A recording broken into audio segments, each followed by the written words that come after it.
Welcome back to the channel. We're joined by Archie Tillett from Tillett Seats. Thank you for coming along today. No worries. In this video, we're going to go through some of the history of Tillett Seats, how the Tillett Seats are made, your development, how they're tested, and why you should put a seat in your car to get the very best driving experience. And some of the reasons how that can happen with the structure, the sort of setup, and actually how it affects the body as well, which is quite interesting. So if you're ready for that information, let's get into it. So Archie, I can see the name Tillett here. That's also your last name. Yep. So I'm guessing there's some family history. This is a family company, right? So my dad started the business in 1986. Okay. He originally learned all of his trade from my granddad, who is an upholsterer. Worked on the royal carriages, to be exact, the coronation carriage. Wow. So he did that, and many other sort of vintage cars. So that's very intricate sort of upholstery and very fine work, right? Exactly, yeah, where everything had to be spot on every single time. So my dad is a really particular person. Doesn't stand for seconds, is dead keen on quality. And my dad started karting when he was about 16. Okay. Noticed that the seats were really uncomfortable, and then basically applied his knowledge from the upholstery side into the karting and covered the seats. Okay. And then So he started developing seats for himself to use in his motorsport. exactly, yeah. So yeah, started developing it. His friends caught onto it, wanted some, and then basically got his first order in, roughly probably about 1986. Yeah. And then that was out to Japan. And then, kind of it's all stemmed from there with karting. So well-run company from the start. Yep. Straight to Japan, exporting. So they really have a history, a heritage in motorsport, because you were using those then to get an advantage over the competitors. Yep. And other people were as well around the world. Yep. These are obviously road seats, so we fit these into road cars. When was the first Tillett road seat? What's the history there? Yeah, so we first developed our seats back in probably like 99. Yep. The original seat was called the Blackbird, and then we also shortened it down into the B sort of range, so B1, okay. 2, 3. That's a cool name. Yeah. So it was obviously made off the stealth bomber. I think one of the guys on the shop floor just said that we liked the name of it, and then it just caught on. So That's actually one of my favourite planes. So yeah. So that's how it stemmed about. But Caterham wanted us to build a seat for them, which was obviously Caterham, really small car, can't get big blokes into it. So what we did was we made a seat, essentially like a big go-kart shell. Yeah. And then it just grew from there, which was what the B6 kind of developed into. amazing. I can certainly see why these would be suited to Caterhams. We're going to go through some of the reasons why they're also suited to saloon cars, hatchbacks, and more crucially, why they're comfortable. Because on the first sort of look at them, you can think, okay, they're quite unpadded. Yep. But I've sat in these and they're really, really comfortable. So we're going to go through why that is. Let's talk about some of the seats in detail. Now, which one of the seats is this, Archie? Is this the original B6 Yes. Screamer? So this is the B6 Screamer. This is our FI homologated seat. Okay. To the 99 spec. And this is one that's very closely related to that Blackbird seat from the Caterham we were talking about earlier. Exactly, yeah. So the model of this seat hasn't changed for many years. We haven't had to do too much to the shape. We've improved upon it a little bit, but it's mainly the back frame in order to improve strength. So this is a Tillett signature. If you want the purest Tillett you can buy, this is the one. So talk to me why it's shaped like this, how it's comfortable. Help me get my head around how that works. Yeah, so all the comfort basically comes from what normally happens in traditional seating is that you end up putting all your weight into your bum. Yep. What this is doing is it's taking that weight and it's supporting your lower back more by pushing the weight there. So spreading the weight through the body. Exactly. So basically by arching the lower spine, what you're doing is you're loading up the spine properly. What normally happens on longer journeys is that all these little muscles down the spine, Especially in the lower back. exactly, yeah, they're contracting to keep you upright all the time. What this is doing is it's relaxing the spine. Okay. So you can drive for hours on end. But yeah, essentially, if you even take the panels off of this, you can see where the spine's going to sit, everything. Yeah, So I've sat in one of these actually without the panels on at all, and it's remarkably comfortable. It's crazy. All of that loading the spine properly, elongating the sort of torso, that also sounds like it's something that would be useful in the event of an accident as well, because you're not crunched up into a seat. exactly. So the benefits of these is that you're staying in one position. Normally, if you had a big accident, what all that foam will do is compress, so you actually move a lot more. Whereas if you're sat in a sturdy position, this thing's going to keep you there. So by having less foam, you're actually increasing the safety level. Yes, yeah. If you fit this seat well, obviously, if you're really, really small in an XL, you're going to wrestle around. We do recommend that you run obviously like a 6-point belt harness to stand with them. Okay. But obviously, yeah, for road stuff, I mean, that's when we normally want to go to the B10. But So what would you fit this into? You mentioned you've got some road seats behind us. Yeah. Is this more of a track focused, track orientated seat? definitely, yeah. So we see a lot of guys use this in historic racing, Okay. but also a lot in sort of track day stuff. to keep it road legal, so you don't have the head surround with it, but it's still FI homologated. So taking this around the track, or if you have Nürburgring, this is perfect. So this is your ring seat. So you mentioned testing. Yeah. How are these seats tested? I noticed that you've got some FIA stickers on the back of it. This side, yeah. What does that mean? Like, how is it tested? What do those tests mean? Yep, so these seats are sled tested. So essentially what happens is that we've got a huge runway and you fire them down it. And hopefully Sounds quite fun. Yeah, exactly. Hopefully the dummy doesn't go flying out at the end of it. So yeah, basically that's the test for it. We do 3 pulses. And they're rigorously tested, and this is why we're so keen on keeping the quality as the standards way it is. What does failure and success look like in that test? What are you testing for? Basically minor fractures in the seat. So the moment these show any sign of fracturing or stress marks, that's an instant fail. Okay. So obviously all complete delamination as well is an instant fail. Okay. But these things in a test, nothing moves. We test these with the billet brackets, which are ultra sturdy. This thing's not going anywhere in an event of a crash. So yeah, this is probably the most solid FI seat on the market. Fantastic. So lightweight, comfortable, really tough. If you go into the ring, this is the seat for you. Yep. I'm looking here at the padding. I haven't seen this design before. Is this something custom that you guys have worked out? Yeah, this is something we just threw together for a bit of fun, to be honest. So I mean, this is one of the big advantages to us, is that any customer can come to us and have whatever they want. Okay. So if you wanted anything like bespoke, like the honeycomb stitch, cross stitch, diamond stitch, also different material options. Yeah. I mean, it's the world's your oyster with them. Okay, cool. So if you've got a livery, particular color scheme on your car, any of these seats can be incorporated with a custom Tillett pad set.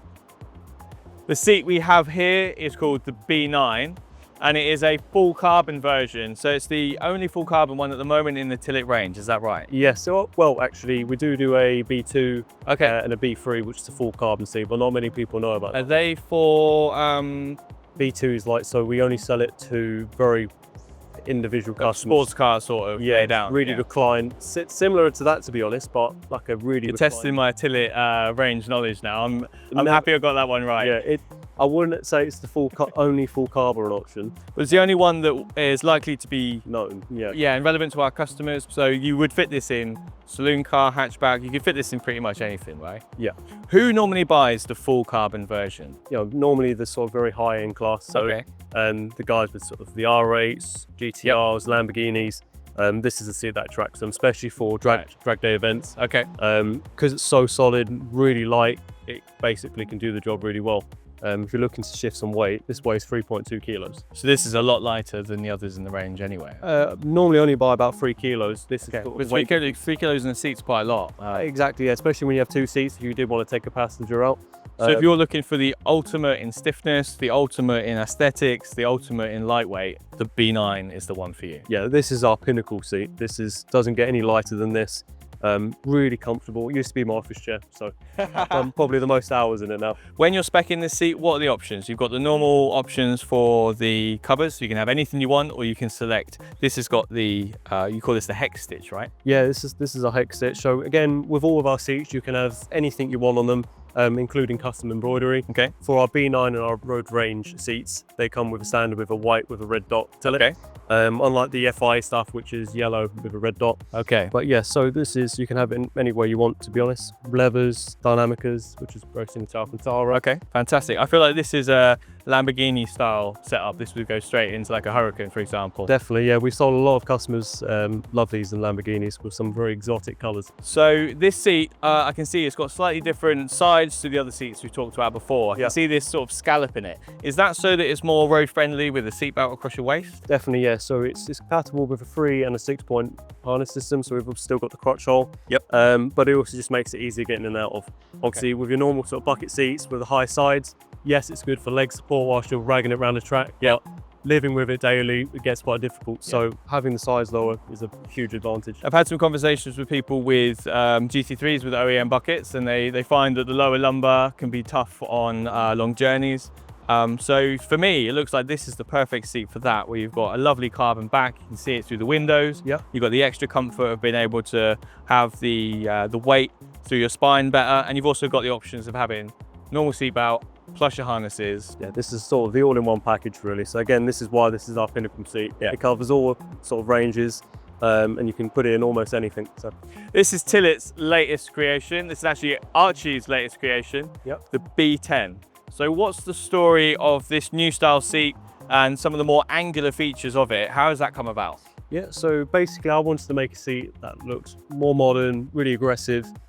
You just kind of fit into today's cars. So you have these in your car, actually? I do, I've got these in my M4, and my Dahlia is fantastic. Yeah. Brilliant when you want to rag it around the road and also take it on track days. So Okay. yeah, So why is that? What are the features of it that make it really suitable to road use and then also supportive for track use? So what we did is we took it from the B6. So the B6 is a really good all-round seat, but we always kept asking ourselves what could make it better and make it daily. Yeah. So what we did is we topped down the sides, we kicked the legs up a little bit, so you've got a little bit more leg support. Obviously, when you're racing in a sort of proper race car, you want to be able to smash the brakes with no interference, whereas with sort of track day cars, you can have a little bit more leg support. Obviously, we've got the M sort of style fabric on it, and I can see in the back of the seat, it's very angular as well. So if you do have it in M3, M4, you get that back view and it ties into the rest of the interior. Massively, yeah. I mean, normally the back of the seats for the cars they go into, it doesn't normally matter too much, so we keep it quite plain.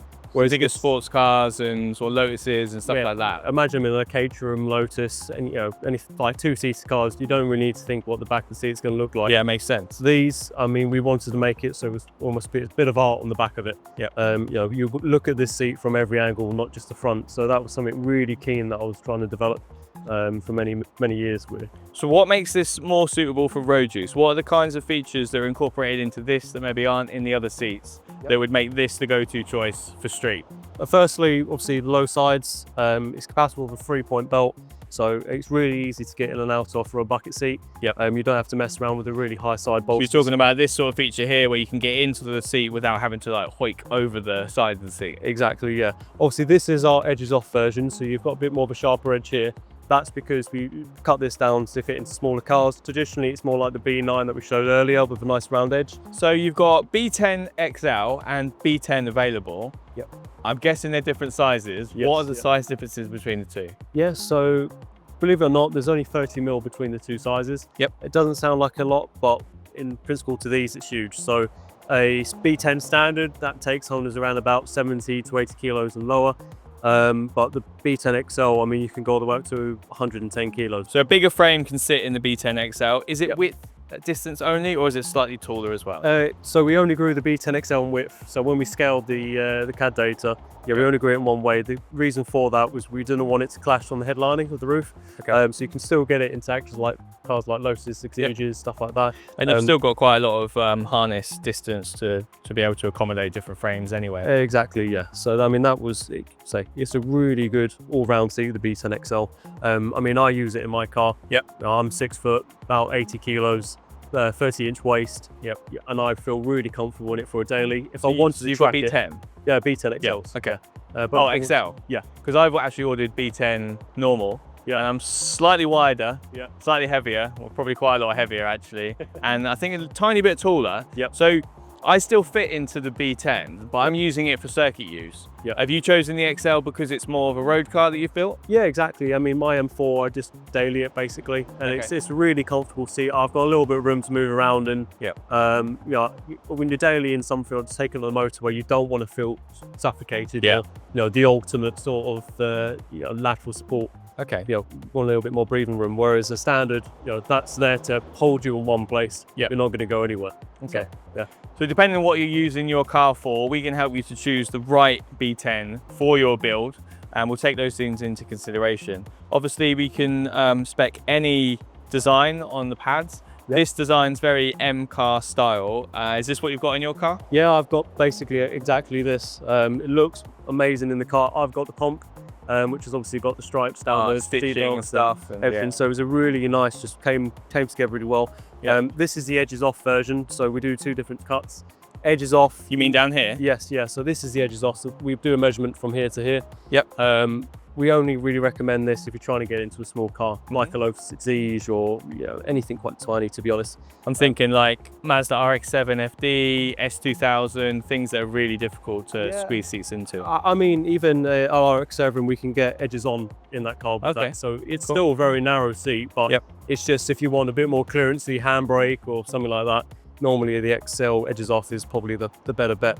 But yeah, normally sort of BMWs, Audis, Porsches, yeah, edges on perfect. It won't make a difference. It'll be fine. Fantastic. Are there any other developments coming for the B10? Yeah, so we're working on some new upholstery options at the moment. We've just purchased some new machines which are going to really help us branch out into some new styles. So yeah, definitely keep an eye out. We're going to be doing some really exciting stuff over the next year. Heard it here first. Once you've selected the Tillett seat to fit you and your car, you've then got to mount it inside there. So Archie, run us through some of the options you've got on side mounts and the process of actually getting it to fit in the car properly. Yeah, so we've got a wide range of different side mounts, outward, inward facing, steel and alley. So you start, our most common bracket is the STBI, which is an alley inward facing bracket. Perfect for trying to get basically your arse on the floor. So if you're struggling with head height in the car, or you're also using a helmet, recommend the STBI. Yep. On the flip side to that, if you want to get taller in the car, because our seats are traditionally really good at getting tall drivers low, you want the STBT, which is basically just a version of that, but with 30mm added on top of it. That's what you use in your car, right? Yeah, I use that in my M4. That's, you know, most normal cars, so like BMWs, Audis, even probably Lamborghinis. Okay. You know, our seats are almost too good at dropping drivers low in the cars, so it's only in the extreme options when you got a bloke who's about 6'4", that needs to get really low. That's when we say STBI is really the only option. So you've got the opposite problems most seats in that you actually need to raise up in the car. Yeah, exactly. Yeah, most seat manufacturers, yeah, they hold you so high in the car that your head's rubbing, and when you put a helmet on, it's just not possible. Whereas this, I mean, you're literally sat on the laminar, so once that's on the floor, you can't get any lower. So you've got a choice of heights, Yep. a choice of material. Yep. Obviously the price point is slightly different between the alley and the steel range. Yeah, a little bit. So obviously, I think it's around about a 50 quid price difference between the STBI and the VTBI. Yep. VTBI stands for value, which is steel. Okay, great. Obviously, there's a weight difference, not too much in it, but if you're really looking to gain the extra weight, well, lose the extra weight, that's when we say go for the alley option. I can see on all of these seats you've got spaces between the side mount and Yep. the body of the seat. That's something I like to do on every seat that I install, but sometimes I see it missed off of people's builds. What's the reasoning behind that? It basically just keeps the seat looking a bit better for longer. I mean, having a little 5mm spacer either side just keeps it, you know, you're preventing any scratches from happening to the seat. It just looks a bit more professional that way as well. It does look much nicer. Yep. It also means that you can feed in any wires that are attached to your seat belts. So if you've got seat occupancy sensors and stuff like that, you can feed them through the side. One of the coolest things about these seats is they're actually made completely start to finish here in the UK. So at your factory, raw materials come in, your process happens, and then one of these lovely seats comes out. Yeah. How do you manage that? Is that something that's been developed over time? Like, what's the process involved? Yeah, I mean, yeah, so what really sort of singles us out from other manufacturers is that we're a composites manufacturer. So we go into great depths as to what materials we're going to use, what resins, gel coats, everything. You know, we're really proud of the fact that we can know everything that goes down into the detail of these seats.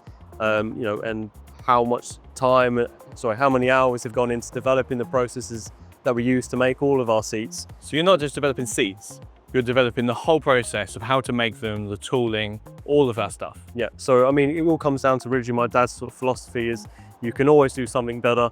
You know, never settle for what's traditionally done. You know, there's no value in adding just doing the same thing as everyone else. So what we always try and do is, you know, make everything ourselves and find better ways of doing things. And that's exactly what we did for our manufacturing processes and how we run as a company as a whole. Yep. So, you know, we have, even in booking things in, booking them out, making the products, it's all about how can we do it quicker, better than everyone else. So yeah, I can tell how passionate you are about the whole process, not just the seats, not just the finished product, but actually designing them, making a meaningful difference to the stiffness, the structure, and that production process. Yeah. And it's really cool to hear that you're not just assembling these seats, you're not just covering them, you are actually making them. yeah, start to finish. So it's, I mean, not many manufacturers can say that, especially only in one unit. So Especially not in the UK. yes, definitely. If you're ready to order your Tillett seat, head to shop.regalautosport.com, where we've got all of these seats listed, all of the side mounts and all of the options. Archie, thank you for talking us through all of these seats and all the products that you offer. Hopefully we've answered everyone's questions at home. If we haven't, please head to the description, click the link to contact us, and a performance specialist will be able to answer those for you. Thanks for watching, and we'll see you in the next video. Thanks so much for watching this video. If you enjoyed it, then give us a thumbs up. If you'd like to watch more videos like this that YouTube thinks you'll like, click here. If you'd like to watch some more videos in this playlist, then click here. And if you really enjoyed the video and you'd like to subscribe, you can do that by clicking here.